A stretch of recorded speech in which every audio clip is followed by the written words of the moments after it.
My name is Cadence. I work the closing shift at a small dive bar in the quieter part of my town. The place is right off the highway, but the parking lot also has a back entrance that's available to the general town. It's nothing fancy, just a dimly lit spot where the regulars know each other by name, and the jukebox has been playing the same rotation of classic rock for years. Most of our customers are locals, truckers passing through, and the occasional lost tourist looking for a stiff drink. I like it though. The routine is predictable, the tips are surprisingly decent, and I've learned how to handle the usual bar crowd. The talkers, the flirters, the quiet drinkers, and the ones who just want to be left alone. Weekends are obviously a lot more hectic, but the thing about working during the week is that I'm expected to work my night shifts alone. I don't even get a bar back to pop in now and again. Yeah, it's obviously easier work and slower during the week, but I miss the company of my coworkers. I tend to be pretty vigilant during my shifts because we do get the occasional bar fight considering the kinds of crowds we attract. That's why I clocked the guy immediately. It was sometime after 1 in the morning on a Tuesday when he walked in. If I had to guess, I'd say he was in his late 40s, but he was extremely clean cut and well groomed. Not the kind of look you'd expect from a guy his age in an area like this. He was wearing a black turtleneck underneath a black trench coat. Definitely well dressed, but casual about it. I'm not sure how to explain it, but he had this aura of sophistication about him that makes you think of money. Real money, not the loud look at me kind. He glanced around slowly before walking swiftly over to the bar and taking a seat. I also remember him having oddly good posture, but that's neither here nor there. When I walked over, he glanced at the bottles behind me and ordered something top shelf without hesitation. As I was pouring his drink, he asked me if I liked working here with a smile on his face. It was a normal enough question, so I answered him honestly. I told him yeah and smiled back. I then made a joke about being a bartender or something. I wish I could say I got a creepy vibe from him, but that's not the energy he was giving off. He genuinely seemed like a stand-up guy, kind of like the single dad at his kid's baseball game that gives the whole team a high five. He chatted with me for a bit, which I didn't mind since the bar was pretty quiet at that point. Eventually, he asked me if I ever thought about doing something bigger, which I admit was somewhat bizarre. Again though, not a totally creepy question given the nature of the situation. I gave him my standard bartender smile and told him I was happy for now. He nodded and sipped his drink, seemingly disappointed at my answer for reasons I didn't understand. After a long pause, he asked me what time I got off out of nowhere. That question surprised me. I hadn't picked up any kind of flirting from him whatsoever, so I was a little disappointed to discover that our conversation had just been another one of those empty attempts at getting my number. I smiled and gave him a vague answer, trying to brush him off in a friendly way without seeming uptight. Before he could answer, I busied myself and began wiping down the counter, but he didn't press. He just smiled like he already knew, then drained his drink and pulled out a crisp $100 bill, laying it gently on the bar like it was nothing. Then, without another word, he walked out into the night. I didn't really know what to make of the encounter. I know it sounds like nothing, but his demeanor was just so far off my radar that I was intrigued. Either way, I figured I was never going to see him again and got on with my life. As it would turn out though, I was wrong. About a week later, he came back. Only this time, he wasn't alone. There was a woman with him. She drew my attention since I hadn't seen her before. She looked like she was in her mid-30s and was dressed in a way that didn't quite match her age. Trendy, but off, like someone trying a little too hard to blend in with a younger crowd. I watched her closely as the two of them approached the bar.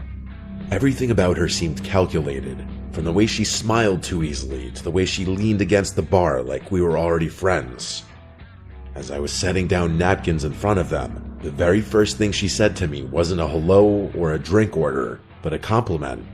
She put on this overly joyful smile and said, "You're so pretty." Her fingers brushed against my arm as she said it, lingering just a second longer than normal. I laughed and thanked her, but I could instantly tell that something was off about this woman. The man didn't speak, which I thought was also a little strange given that he had been so talkative last time. They ordered drinks and poured them, and that's when questions came flooding in. The woman asked me how long I'd been working here, along with how old I was and a bunch of other small talk questions like that. I answered in short, polite sentences, but I got the sense that this wasn't small talk. She was studying me. At one point, she looked over at the man, and it seemed like they were communicating despite not speaking. She looked back at me and told me that she ran an exclusive event club. She leaned in a bit as she said it, lowering her voice as if to prevent her being overheard by another patron. She told me that she's always looking for young, fun people for private parties, and that I'd make a killing, 10 grand for a weekend. I let out a small, forced laugh and told her it sounded too good to be true. She insisted that it was real, and told me that a bunch of girls like me worked for them. Her smile never faltered at any moment, which was starting to creep me out. She steered the conversation back to the job, circling around the same words. Fun, safe, exclusive. Then, casually, she said, "You should step outside for a second. There's someone who can explain it better." My pulse kicked up. I wasn't playing around at that point. I didn't even bother pretending like I wasn't creeped out. "I'm good," I said in a firm voice. No smile on my face this time. Just then, a group of customers walked in, laughing and talking loudly. The woman's expression changed in an instant, her friendly mask slipping just slightly before she turned to the man beside her. Without another word, they left. I'd be lying if I said I wasn't unsettled after that. Those random people had just propositioned me for God knows what. I told my coworkers and my boss about the situation, and we all agreed to keep an eye out should those people return. My boss assured me that he was always a 15-minute drive away should I need him, and the bar's security cameras were typically enough to deter any misbehavior. There wasn't really much I could do beyond that. It's not like those people had done anything illegal. I tried to push it out of my head, but a few nights later, after closing, I saw the car. It was parked across the street, engine off, just sitting there. I tried to tell myself it was nothing, but the feeling of being watched crawled over my skin like static. As I walked to my car, I kept my head down, my keys clutched tight in my hand. When I pulled out of the lot, I checked my mirrors. The car followed. It stayed back just enough to avoid suspicion, but every turn I made, it was still there. I took a random turn onto a side street, and it followed. Another, still there. I started freaking out internally. I knew it was them. I forced myself to stay calm, to think. Then, without hesitating, I navigated and pulled into the parking lot of a police station, gripping the wheel so tightly my knuckles practically turned white. The second I pulled in, the car sped off. Nothing happened after that for a while, but I knew it wasn't over. It turned out I was right. It was a slow weekday shift, barely anyone coming in. By midnight, I was wiping down the counter, half thinking about closing early, when the door creaked open. It was the woman. I immediately sent my boss a text as inconspicuously as I possibly could. I looked back up, and the woman was staring at me with that same artificial smile. She walked slowly to the bar and sat down with her hands folded neatly. I was debating just telling her to leave when she said, "Thought I'd come check on you." My stomach started twisting, but I did my best to hide it. I told her we were about to close and that she had to leave, but she made this pouty face and asked for just one old-fashioned. I thought about denying her, but I figured pouring the drink would stall her long enough for my boss to arrive. So I turned around and got started, trying to keep my cool. And then I heard it. The soft, unmistakable click of the front door shutting. I whipped around. The woman was gone. I felt this awful pit in my stomach as I stepped toward the entrance. Through the glass, I saw it. A black van idling just outside. Without thinking, I locked the door as quickly as I could. But then, metal rattling from the back door. Someone was trying to get in. I didn't think. I grabbed the heaviest thing I could, a metal shaker, and clutched it like a weapon as I dialed 911 with my other hand. There was no way the police would get there in time, so I thought about making a run for it out the front door, but I didn't for whatever reason. I was bracing myself for a fight when I saw headlights pulling into the lot. It was my boss. The sounds on the back door suddenly stopped, and a few seconds later, the van pulled out of the lot with a screech. I embraced my boss and told him what had happened, and he said he had gotten the license plate of the van as it was leaving. When the cops arrived, my boss reviewed the security footage with them. It was worse than I had imagined. Just before the woman left, the cameras had captured 2 masked figures crouching near the front door, waiting. There was another person in the back who was banging on the door with his fist, clearly trying to flush me out to the front. It was downright horrifying. To make matters worse, the plate number my boss had caught turned out to be unregistered. It's been quite a while since this incident, but no progress has been made. The only good news to come out of the whole thing is that my boss doesn't make me work alone anymore. Despite that, I'm still extremely uneasy anytime I'm scheduled for a night shift. I still question how they knew I'd be working alone. It doesn't make any sense. Even now, I often think about what would have happened had I given in to fear and run out the front door.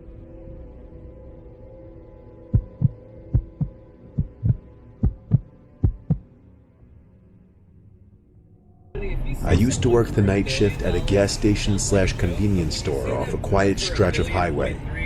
I say used to because after what happened to me a few months ago, I won't work a night shift again. It's a small station, the kind that barely gets any business once it gets late. Most of my shift was spent restocking shelves, wiping down counters, and occasionally ringing up a trucker or traveler passing through. I remember the whole thing vividly. It was just past 2:30 in the morning. By then, even the truckers had mostly dried up, and I was left with basically nothing to do. I scrolled mindlessly on my phone, trying to kill some time. At one point, I stepped outside for some air, rubbing my hands together against the cold. I exhaled a few times, watching my breath disappear in the cold. The parking lot was empty, just the pumps, the road, and the dark stretch of trees beyond. The neon sign flickered faintly, and I remember it being hazy out, like you could literally see the moisture in the air. Even with the highway not too far off, it was pretty silent out there. Right as I was about to walk back towards the store, I noticed something move out of the corner of my eye. I whipped my head around and realized there was a person standing behind one of the pumps. How had I not noticed him earlier? He was wearing a dark red hoodie with a hood up, and he had both hands shoved in his pockets. There wasn't a car in sight, so he obviously wasn't fueling up. The only thing was, he didn't seem to be heading towards the store either. He was just standing there, half turned toward the store like he was watching me. At first, I figured maybe he was waiting for someone, but something about the way he moved rubbed me the wrong way. He was kind of shuffling about in this circular pattern. I entered the store, but made sure to keep an eye on him through the glass. I kept track of him while pretending not to, hoping someone would drive up and pick him up or something. But after a few minutes, he started walking toward the door. Slow at first, then suddenly pushing inside like he'd made up his mind all at once. He walked up to the counter, but didn't say anything right away, just stared at me like he was sizing me up. Then, in a rushed, almost rehearsed way, he muttered that his car had broken down just before the pumps. He said he needed a jump, or maybe just a little gas to get to the next town. I was literally shocked. He wasn't even trying to make his story believable. Like, I couldn't believe he actually expected me to buy his BS story. I offered to call a tow truck instead. No, he said, too quick, shaking his head. He just needed a flashlight, maybe some help checking under the hood. Something was definitely off, that much was true. The way he spoke, the way he watched my reaction, it felt like a test. To be fair though, people walking into gas stations at that hour are usually a little strange, and I started wondering whether he actually needed help and was just an odd person or on something. I asked him where his car was parked, and he told me it was just beyond the highway entrance. I was obviously skeptical, but then he pointed at the monitor behind me. I turned to look at the screen, and to my surprise, there actually was a car parked out there. I thought to myself, oh crap, maybe this guy really does need help. And that's when it hit me. I had literally just been outside, and I would have remembered a car parked out there. I glanced back at the monitor, and saw the slightest movement near the car's back bumper. Someone was crouching just out of view. A cold wave of dread hit me. I forced a casual smile and agreed to help the guy, but not before telling him I needed to grab my phone from the back office. I turned slowly, not wanting to spook him, but the second I was out of his direct sight, I slammed my hand onto the emergency panic button under the counter. The alarm went off instantly, screeching through the store. I expected him to attack me, but what he did instead was even more unsettling. His nervous energy disappeared. No more fake urgency, no more shifting from foot to foot. He actually relaxed. His whole body language shifted, and then he smiled. Not a panic smile, not an embarrassed one either. A slow, knowing grin, like he had all the time in the world, like this was amusing to him. I was in shock. I didn't even have time to get physical with him. In one fluid motion, he turned and bolted. I ran to the monitors just in time to see both of them take off. Not toward the car, but into the woods behind the station. The car just sat there, engine off, headlights off. No one inside. By the time the police arrived, it was exactly as I saw it. The car was still there, but the men were gone. No footprints leading away, no sign of them anywhere.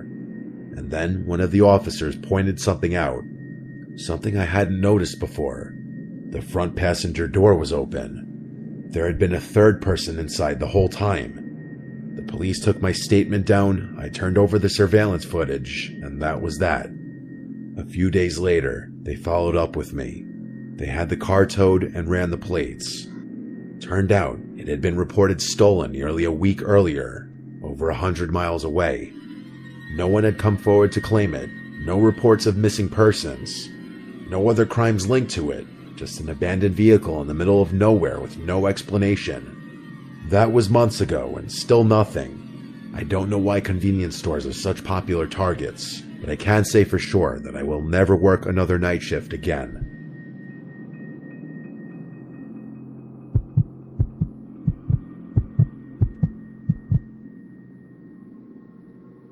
This happened a couple weeks ago.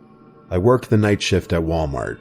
It's not the worst job in the world, but after a while, it starts to feel like you're just floating through time. The nights blend together. Same shelves, same routine, same dull hum of the overhead lights.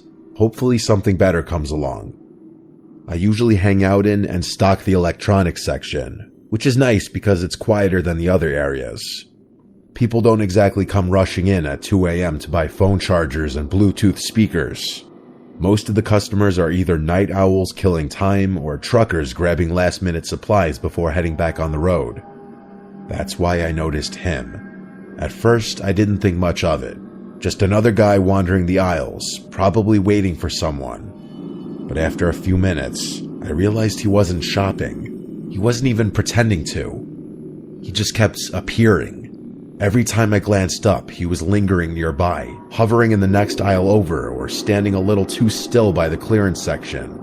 He wasn't looking at anything. He was just standing there, watching me. I told myself I was overthinking it. The store is big and maybe he was just taking his time. But the way he moved, always just close enough for me to notice, never actually picking anything up, it set something deep in my gut on edge. I was waiting for him to just get on with it and ask for my number, but he never approached me. It was like he wanted me to see him, which didn't make any sense to me. I went to radio someone about it, but realized that the batteries in my radio must have been dead because it wasn't working. Eventually, I started debating whether I should go find a manager when I felt a hand wrap around my arm. I nearly jumped out of my skin, but before I could react, a woman's voice rang out loud. Friendly, overly familiar.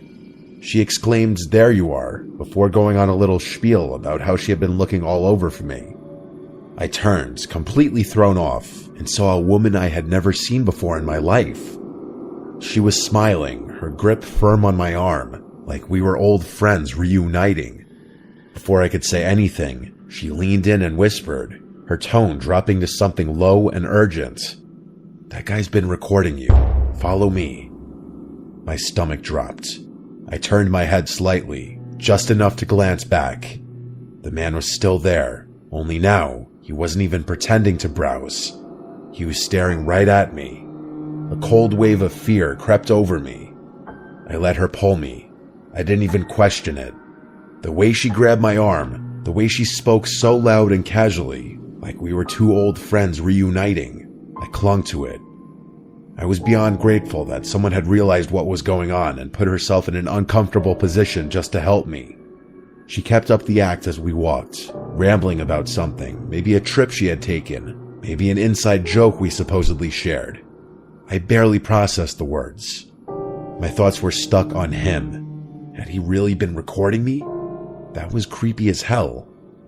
I wanted to know if he was still following us, but I couldn't muster the courage to turn around just yet. The woman steered me through the aisles, moving fast. I barely noticed where we were going, only that we were going, that the distance between me and that man was growing. In all honesty, I was kind of expecting her to quit the pretending to know me at some point, but she kept it up. At one point, it was getting a little uncomfortable, so I glanced behind me, and to my relief, that man was no longer following. The woman kept pulling me forward, though. I told her that we were good now and that we should probably go find my manager, but she just squeezed my arm tighter, telling me that he was lurking somewhere. I thought to myself, so what? What's he gonna do in a store full of employees? I was obviously worried at first because no one was around, but now that I wasn't alone, I started realizing that there wasn't much of a point in being scared anymore. I told her this, but she continued moving. I told her I was serious and planted my feet, twisting my arm slightly to loosen her grip. "You can let go now," I said, but she didn't. She smiled at me, but something in it was off. "Come on, just a little further," she said, basically tugging me at that point. I glanced around. The store was basically dead. We had moved past the registers, past the self-checkout, past the aisles that saw the most foot traffic. The warehouse section loomed ahead, dimly lit and nearly empty. Beyond that was the side exit, the one without cameras, the one employees used for loading shipments. That's when it dawned on me. She was leading me straight to the exit. I didn't think. I screamed for help as I yanked my arm free of her grasp with all my might. She lost her grip just enough for me to pull free. I didn't waste another second. I turned and ran toward the front of the store. As I fled, she yelled out something behind me. She yelled for me to come back, followed by my name, which I hadn't given her. I kept running until I saw one of my coworkers who was running toward me, most likely reacting to my screaming. I told him to call security, which he promptly did. That woman was long gone, though. By the time I told my story to the security guards, that woman and that man were nowhere in sight. They reviewed the security footage, and just as I suspected, the woman and man walked into the store together. She had been with him the entire time. The man's face was clear as day in one of the frames, but hers was always turned away. I had a feeling she was the mastermind behind the whole thing, so I was infuriated that the cameras hadn't picked her face up. Every second of it had been planned. The police got involved, and the whole thing went down as a failed abduction attempt. I'm still waiting for a resolution about it. That man should definitely be easy to track down, given his face was caught on camera. I have no idea how that woman knew my name. That's what terrifies me the most. Those people hadn't just picked me at random. I was a direct target.